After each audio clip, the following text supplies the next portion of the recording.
انس کا مطلب جاننا چاہتے ہیں. انس کا مطلب اپناپن، لگاؤ، اپنائیت، ٹھیک ہے، جڑاؤ، محبت. قضا کا مطلب بتا چکا ہوں، ویسے تو پچھلے ویڈیوز دیکھ لیتے تو اچھا تھا، لیکن چلو بتا دیتا ہوں. قضا کے دو ارتھ عام طور پر پرچلت ہیں. ایک تو قضا کا ارتھ ہے موت، ڈیتھ، ٹھیک ہے.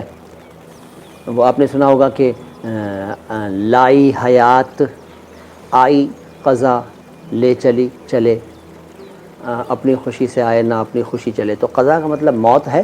اور قضا کا ایک مطلب وہ بھی ہوتا ہے کہ مسلم لوگ نماز پڑھنے سے رہ جاتے ہیں، نماز کا ٹائم نکل جاتا ہے اور نماز نہیں پڑھ پاتے، اور نماز کا ٹائم چلا جاتا ہے، تو اسے کہتے ہیں کہ نماز قضا ہو گئی. تو ایک وہ بھی قضا کا ارتھ ہے. شرق کا مطلب دیکھو، فونڈ میوزک شرق کچھ نہیں ہوتا. میں نے اوروں کے منہ بھی سنا ہے، کئی لوگ شرق شرق کہتے رہتے ہیں. شرق نہیں ہے، وہ شرک ہے. شرک کا ہے بنا بندو والا.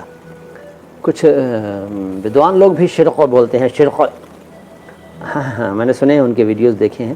تو وہ شرق کہہ رہے تھے، لیکن وہ شرق نہیں ہے، شرک ہے. پہلی بات تو یہ. دوسری بات یہ ہے کہ اس کا ارتھ کیا ہوتا ہے.